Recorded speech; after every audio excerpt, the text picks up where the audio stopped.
Page 34, Etude. This is the piece at the top of the page. An etude is a study piece, a musical study piece. Lots of etudes around, and some of them are very musical. They're wonderful. Chopin wrote a bunch of great etudes. Other people did too.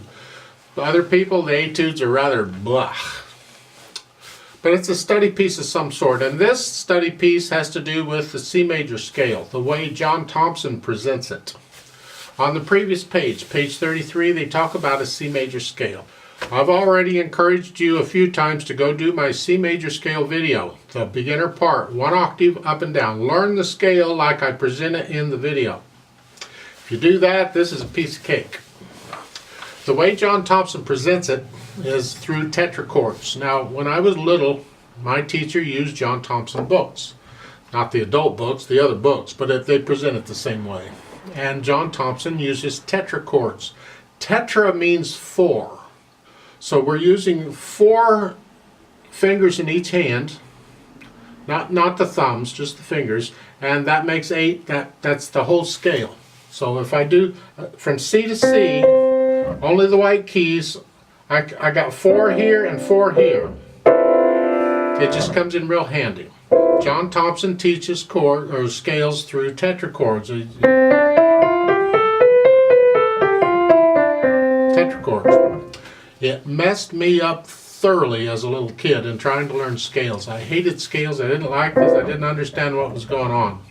So I will present it because that's the way John Thompson is presenting it, but I encourage you to use my videos to learn scales, not this. There's times when these tetrachord things come in handy, but and that's what we're talking about. At the bottom of page 33, you see that's a G major scale. And yes, you can go ahead and do my G major scale video. It's got 1 sharp. G major has 1 sharp. And what it is, it's got an F sharp. Remember, the first sharp in a key signature is always an F sharp. So it's here. So that's a G major scale right there. Doesn't matter where you play it. Play it anywhere on the piano. The scale is a scale is a scale. I'll talk a little about whole steps and half steps, but you can read about that. I prefer, to me, I can get into what is a scale exactly, but I don't do it through tetrachords. I do it through the whole scale. And that is, a scale is simply put is a set pattern of whole steps and half steps. We've had whole steps and half steps before. I told you those are the building blocks of everything. Understand those and you're ready to go on. Don't understand those and you're lost. So go back to C major. We like to use C major on piano because it only uses the white keys and it's all laid out very neatly. So you can see where the whole steps are. It's like they have a black key in between. Whole step, and that's a whole step. That's a half step there. And then a whole step, whole step, whole step, and a half step. That pattern is a major scale pattern. Whole step, half step, whole step, whole step, whole step, half step. That's it. I can start on any note, white or black, follow that pattern, and I am guaranteed to get a major scale. I may not know what the scale is, but I'll get a major scale. So whole, half, whole, half. So if I pick a note, any note, let's say this note, and I follow that pattern, that's an adventure. Let's see. Whole, half, whole, half. One at a time. Whole, half, whole, half. It's a scale. Major scale. Don't know what scale it is, but it's a major scale, and that's the point. It's a set pattern of whole steps and half steps. Minor scales, we have those too. It's a different pattern. I'm just talking major scales here. Let's get those first. Well, in this study on page 34, it's a C major etude. We're dealing with these tetrachords here. And you're moving around a little bit. See, at the beginning, you have treble clef in both steps. So the left hand, you got C's first note, because it's a treble clef. And you're doing these, forget the rhythm, forget the eighth notes and all that, just get the notes here. You got this tetrachord, and then the right hand does this tetrachord. You just did a scale. And now we go here,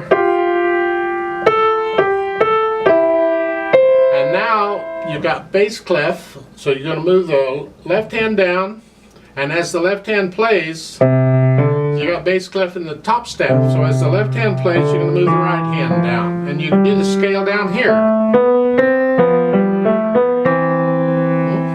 So we moved the hands around too, but fortunately we only had to move one hand at a time. And the idea is as one hand plays, the other hand moves. So you gotta learn to do that too. So look at this measure where in the middle of it, where the left hand is, well, it's the fourth measure over. Where you have here, you have the half note in the left hand. You gotta move the left hand quickly here. Just lift up and move. Leave the right hand where it is, and then as the left hand is playing these notes, move the right hand down where it goes. You gotta know where it's going. There, so it's all even. So we plan these hand moves in advance, and we even practice them if we have to, because the beat has to go on.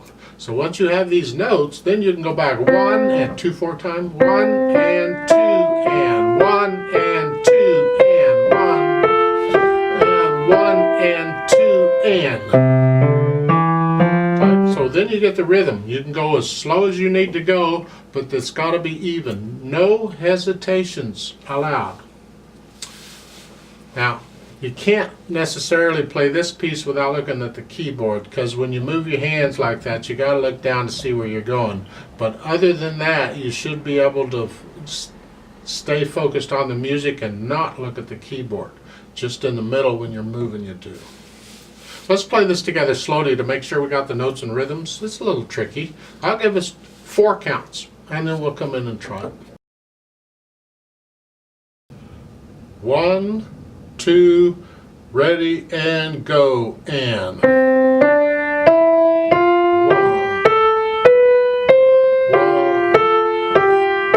1 and 2 and.